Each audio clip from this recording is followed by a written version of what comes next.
Peter III and Catherine the Great's marriage was filled with hatred on both sides, and Peter chose to show his scorn for his wife in a truly twisted method. Being a SAR in Russia is a bloody business. Just ask the Romanovs. But even though that imperial family has gone down in infamy, their ancestors, Emperor Peter III of Russia, met an even crueler fate. Born into immense privilege and then suffering an unbelievably tragic downfall. The story of Peter III is one of the great melodramas in Russian history. Peter's birth was a diamond-studded affair, especially when you consider that his father Charles was a duke, and his mother, Anna Petrovna, was a Russian princess. In fact, little baby Peter's grandfather was none other than Peter the Great, aka a big deal in Russia. But tragedy hit the young boy fast and hard. Peter was christened Karl Peter Ulrich on February 21, 1728. But the happy day quickly turned sour. After giving birth, Peter's mother, Anna, contracted a postpartum infection, passing soon after and leaving her child alone. With this tragic origin story, is it any wonder why Peter became a supervillain of Russian history? I came here with happy news, and you have been a terrible wife and a bad mother. Given all this Russian business, it might surprise you to know that Karl Peter Ulrich wasn't full-blooded Russian. He was actually part German as well. Peter's father, Charles, was a hard, ambitious man who wanted only one thing, power. So when Peter's mother perished, his father wasted no time with mourning, and instead started molding Peter into a man who could give him more influence. Not a great childhood, and the consequences were utterly devastating. When Peter was 14, his destiny arrived. His Aunt Elizabeth had become empress, and the childless woman named Peter as her official heir. But this came at a high cost. Elizabeth stipulated that Peter leave everything he knew to come live in Russia with her. And that wasn't all she had him do. According to some historians, Peter's upbringing under his stern father was woefully inadequate. Even before he got shuffled into Russia, Peter's education was lax. He did receive lessons in various languages and possessed a semi-respectable library, but that was about it. This would soon come back to bite him right where it hurt. Peter's Aunt Elizabeth didn't name him heir out of the goodness of her heart. Elizabeth wanted only one thing from her nephew, for him to give the dynasty heirs. To that end, Elizabeth quickly arranged a marriage with his second cousin, the woman who would become Catherine the Great. And spoiler, this did not end well. I wanted to talk to you. Firstly, meet Kokoina. This is my court and my rules. One of little Peter's tutors noticed a very disturbing tendency with the darling boy. Besides the usual laziness and arrogance, two traits that aren't exactly uncommon among rich little princes, Peter also showed remarkable cruelty to animals. Definitely more than just a simple character flaw. Peter and Catherine's relationship was doomed from the very beginning. Close in age, they met for the first time when they were both still children, and their first impressions couldn't have gone worse.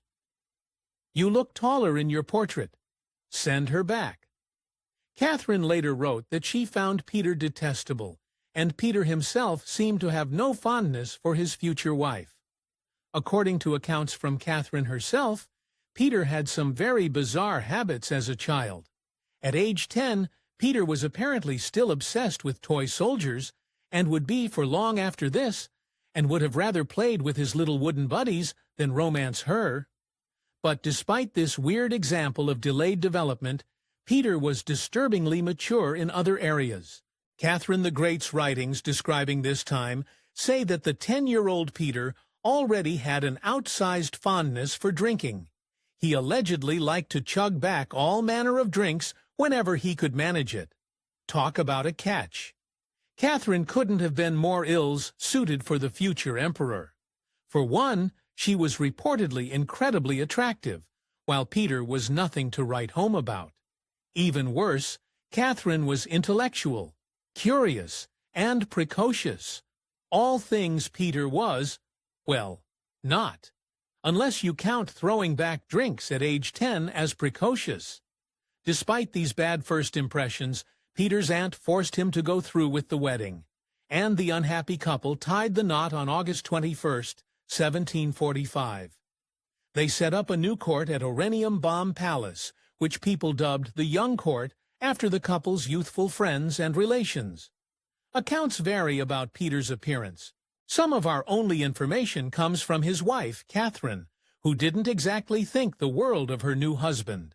Still, according to her, Peter was nothing less than grotesque, sickly, and pale. The future emperor of Russia also suffered from unsightly smallpox scars across his face. But at least Peter had a glowing personality to recommend him, right? Not so much. Caring all our lives, she gave me a twig. She's not another imbredish. According to his less than pleased wife, Peter had a mean streak in him that went hand in hand with his childlike behaviors. He apparently particularly liked playing practical jokes, as long as they involved someone getting hurt. Peter never loved Russia, but then again, he didn't exactly try. In fact, he was obsessed with Russia's sworn enemy, the Prussian King Frederick II. Peter also insisted on keeping his own private guard of German men rather than choosing people from the Russian court. This would be his downfall. Catherine had some choice nicknames for her husband. She called Peter idiot and good for nothing. How sweet. Catherine and Peter were obviously unhappy, but they hid even darker secrets behind bedroom doors. Catherine infamously took up a series of lovers, but Peter was eventually no monk in this department either. They were so distracted, Catherine even claimed they didn't consummate their marriage for years. As we'll see, this road led straight to scandal. Peter's chief mistress was Elvita Veronova, but she wasn't what you'd expect. Even her closest friends said Elvita swore like a soldier, squinted her eyes, smelled bad, and spit while talking. Catherine called her a very ugly, extremely dirty child. Peter, though, as we'll see, was somehow into it. Despite the fact that his entire court was flabbergasted at his new lady love, Peter placed Elvita in his most intimate confidences on both sides of the top sheet. When Peter became emperor, he put her room next to his own in the Imperial Winter Palace, earning her the title the new Madame de Pompadour. And that wasn't all. Peter's devotion to Alza led to some dark rumors, some of them likely true. Many of the Russian court whispered that Peter was planning to shove his wife Catherine in a convent in order to marry his mistress and live happily ever after. However, none of this came to pass, especially not the happy part. But don't all marriages have challenges? It's not love what you did. It's cowardice. Peter III became emperor on January 5, 1762, and his reign might surprise you today. Some experts even consider Peter a progressive ruler. In October 1754, Peter's empress birthed a son, Paul. The little boy ignited a scandal. Catherine later claimed that since she and Peter hadn't yet consummated their miserable union, the boy had belonged to her lover, Sergei Sultikov. If so, the Russian crown prince was illegitimate. But the truth is so much more complicated. Today, historians dare to contradict Catherine the Great, and their reason is hilarious. According to modern experts, the description of Paul as a stout, ugly man marks him as Peter's biological son. You see, Catherine and her lover Sergei were both extremely attractive, much too attractive to have created the unfortunately ugly child together. Peter, meanwhile, fit the bill. Despite Catherine's smear campaign, there's evidence to suggest Peter wasn't a total fool, and some sources point out his rationality and honesty. One time, his sycophants even wanted to build a gold statue in his honor, and Peter replied that there was much better uses for gold in Russia. In the end, Paul may have been the only child Catherine and Peter had together. Ah, amazing news! In the middle of something, a something not as important as Paul's first word. In any case, by the time Catherine was pregnant with their second child, Peter was wise to her games. His response to the birth was disturbing. He apparently only screamed at Catherine to go to the devil with her illegitimate child. For all Peter's progressive policies, he made one fatal error. Even though Russia was at war with Prussia and King Frederick II, Peter declared peace between the two countries as soon as he took the scepter. Instead of Russia's eternal respect, the move earned him the dubious title, the Betrayer. Though Peter was academically pretty hopeless, he did have one semi-intellectual hobby, playing the violin, but no word on if he was actually good at this, though. All in all, Peter III reigned for a measly 186 days, or about 6 months, and you wonder why we don't call him the Great. In July 1762, Peter III and Catherine the Great were in something of a stalemate. Then he made one fatal mistake, but more on that later. The next days of Peter's reign are some of the most infamous in Russian history. With the Russian court in her pocket, Catherine forced Peter to abdicate on July 9th, threw him behind bars, and then declared herself Empress of all of Russia. Catherine wasn't even finished yet, and she sent Peter to a remote village in Raptia. It was a far cry from the Winter Palace, but hey, Peter was still alive. Some believe Catherine intended to banish him back to his home of Holstein, which, to be honest, was probably what he wanted anyways. Too bad, that's not what happened. Catherine allowed Peter his dogs, a bed, and his violin while he was behind bars, but she denied his one heartbreaking request. Peter kept pleading to see his beloved mistress, Elizabetha, an appeal that the newly minted Empress Catherine was all too happy to deny. The thing is, Peter's nightmare was just beginning. Catherine the Great's coup of her own husband shocked the entire world. But the situation was about to get a whole lot more scandalous. On July 17, 1762, Peter was found dead in his cell. The once mighty emperor's body now lifeless and cold. But what happened to the former ruler of Russia? Catherine went through all the motions and gave Peter III an official autopsy. And the results were surprising in more ways than one. The attending doctors deemed that Peter had perished from a massive stroke, even though he was a trim 34 years old at the time of his passing. But the Russian courtiers had another idea. Peter's autopsy actually contained one more finding, and it was pretty embarrassing.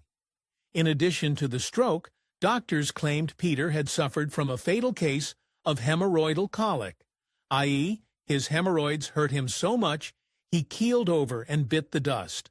It almost makes you wonder if Catherine was just messing with him at this point. Given Peter's love of drinking, there's a persistent rumor that while holed up in Raptia, the emperor got into a brawl with one of his captors and ended up accidentally dying. Sure, stranger and more violent things have happened in Russian history, but a much darker theory abounds. Peter had an eerie second life after his tragic end. People claim to be the long-lost emperor for years after, usually with tales about finally escaping rupture. One of these men, Ilan Pugachev, even started a full-blown rebellion until Catherine crushed it under her thumb and brutally executed him. Even after his passing, Catherine couldn't help dealing her dearly departed husband one final betrayal. She initially had him buried in Alexander Nevsky Monastery in St. Petersburg. Many Russians didn't consider it a place fit to bury a Tsar, but don't worry, this wasn't Peter's final destination. When Peter's son Paul succeeded his mother to the throne in 1769, he didn't forget about his father. Paul always had a chilly relationship with Catherine, and he took a posthumous swipe at her by exhuming Peter's body and having him rearied in St. Peter and Paul Cathedral with the rest of the Russian czars. In an irony to end all ironies, Paul had mom and dad buried together, and Peter now lies eternally beside the woman who bumped him from the throne. This is definitely not how to get your parents to love each other again. Plus, Paul may not have known one crucial detail about Peter's end. Peter III wasn't above petty frustrations and even pettier revenges. According to one source, the young Peter despised Latin with such an intense bitterness. He later banned all Latin books from his personal library. Peter was never supposed to take the Russian throne. Even though Russia was his father's deepest dream, people originally groomed the young noble for the Swedish throne, teaching him about Nordic patriotism and even schooling him in the Lutheran faith. Needless to say, the switch to Russia was a little jarring for the boy. There's one more ghost story about Peter, one that really takes bizarre to new levels. During World War II, people claim that Peter's specter saved children from a bombing of a schoolhouse at the old site of his place at Arnhem. At least somewhere in the world, someone remembers this guy fondly. One of Peter's biggest advancements during his reign is also the least talked about, even though it was actually a huge deal. You see, in the middle of backwoods Orthodox 18th-century Russia, Peter declared religious freedom. It was such a radical move. No Western European country had done it yet. We'll give props to Peter on this one. I suppose Peter III abolished the Secret Service in the Muscat palaces, considering them merciless and a holdover from a more savage and brutal time. A good guy move, but not a lasting one. As soon as Catherine snatched his throne, she reinstated those merciless officers. Not long into his marriage, Peter quickly gave up all pretense of actually liking his wife, and his scorn soon manifested in disturbing ways. Following what historians have called his corporal's mania, Peter had his men take aim and fire at Catherine's nearby private residences just for kicks. In July 1762, everything changed for Peter III, and not in a good way. You see, while he had been cozying up to Prussia and King Frederick II, his not-so-beloved wife, Empress Catherine, had been cozying up to his Russian courtiers and plotting his end. Peter eventually got wise to this, and his reaction was swift and brutal. That summer, Peter caught one of Catherine's co-conspirators and had the man detained as a warning shot to Catherine not to mess with him or his crown. Victory? Well, not really. They didn't call Catherine the Great for nothing, and she made sure her arranged husband's message blew up right in his face. It was this move that caused Catherine to take action and enact the plot to snatch the throne from her husband if he'd only left good enough alone. Today, it's pretty widely accepted that Peter was assassinated on purpose, likely at the hands of a courtier named Alexei Orlov. But that's not even what makes this theory so scandalous. You see, bloodthirsty Alexei was the brother of a man named Grigory Orlov, who just so happened to be in bed with Catherine the Great. Given this evidence, many have suggested that Peter's end came at Catherine's bidding. That closure might be nice for Peter's apparently real ghost, but it's also just as likely that Orlov acted without Catherine's consent. As one historian put it, the circumstances of his passing can never truly be known. Perhaps one of history's greatest mysteries. Thanks for watching History Expose. If you love uncovering the best stories in history, hit like and subscribe to keep exploring with us. And don't forget to visit our main page, Factinate, for more amazing facts about everything.